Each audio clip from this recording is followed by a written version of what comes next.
जम्मू कश्मीर में आतंकवादी घटनाएं रुकने का नाम नहीं ले रही। आज जहां पूरा देश आजादी के जश्न में डूबा हुआ है, तो आतंकवादी घटना में उत्तराखंड का एक और लाल शहीद हो गया। स्वतंत्रता दिवस से एक दिन पहले उत्तराखंड के कैप्टन दीपक सिंह आतंकवादी मुठभेड़ में शहीद हो गए। उनकी तैनाती कश्मीर के डोडा जिले में थी। दीपक 3 भाई बहनों में सबसे छोटे थे। 3 महीने पहले उनकी बहन ज्योति की शादी हुई, जिसमें शामिल होने के लिए वो देहरादून पहुंचे। बहन की शादी में दीपक ने स्टेज से कहा था, अब मेरी दोनों बहनों की शादी हो चुकी है, मैं किसके लिए घर आऊंगा। कैप्टन दीपक अभी केवल 25 साल के थे। 13 जून 2020 को सेना में कमीशन हुए थे। तो वहीं जब कैप्टन दीपक का पार्थिव शरीर देहरादून के उनके निवास में लाया गया, तो लोगों का शहीद की अंतिम यात्रा में तांता लग गया। जो भी शहीद के घर मौजूद था, सबकी आंखें गमगीन थी।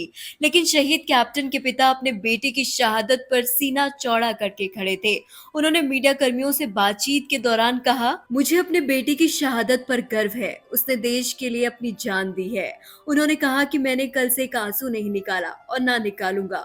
मैं दुखी नहीं हूँ, मरना तो एक दिन सबको है। उसने अपने देश के लिए प्राण दिए हैं। मुझे बिल्कुल भी दुख नहीं है। पत्नी को देखता हूँ तो अच्छा नहीं लगता। पिता ने आगे कहा कि मेरे रोज बेटे से बात होती। 13 अगस्त को भी वो ऑपरेशन के लिए गया था, इस कारण कल बात नहीं हो पाई।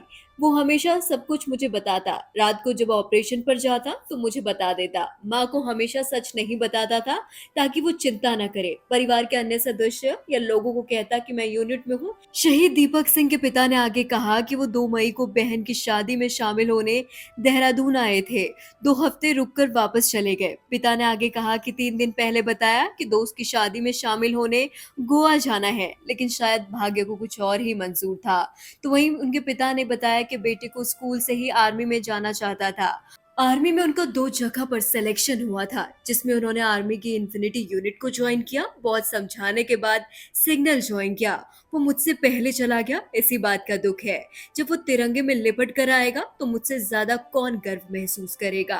बता दें, जैसे ही बेटे का पार्थिव शरीर घर पहुंचा, तो पिता का पत्थर जैसा सीना मोम की तरह पिघल गया।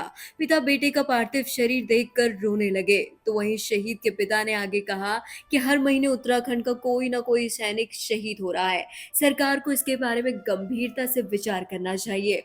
उन्होंने कहा कि जब जम्मू कश्मीर में कोई मुठभेड़ होती, तो टीवी में उनकी खबर देखकर मन दुखी होने लगता है। ऐसा लगता है कि कहीं मेरा बेटा शहीद ना हो जाए। वो कहते, टीवी पर इस तरह की खबरें जब चलती, पत्नी के आने से पहले मैं टीवी को बंद कर देता। तो वहीं आपको बता दें, आतंकवादी घटनाओं में 2-3 महीनों में रिकॉर्ड इजाफा हुआ है। आए दिन सरहद पर जवानों की शहादत की खबरें उनके परिजनों तक पहुंच रही हैं। ऐसे में सरकार को इसके लिए सख्त से सख्त निर्देश देने होंगे। इससे पहले उत्तराखंड के 5 जवान आतंकवादी मुठभेड़ में शहीद हो गए। फिलहाल इतना ही। आप देखते रहिए न्यूज फ्लैशबैक।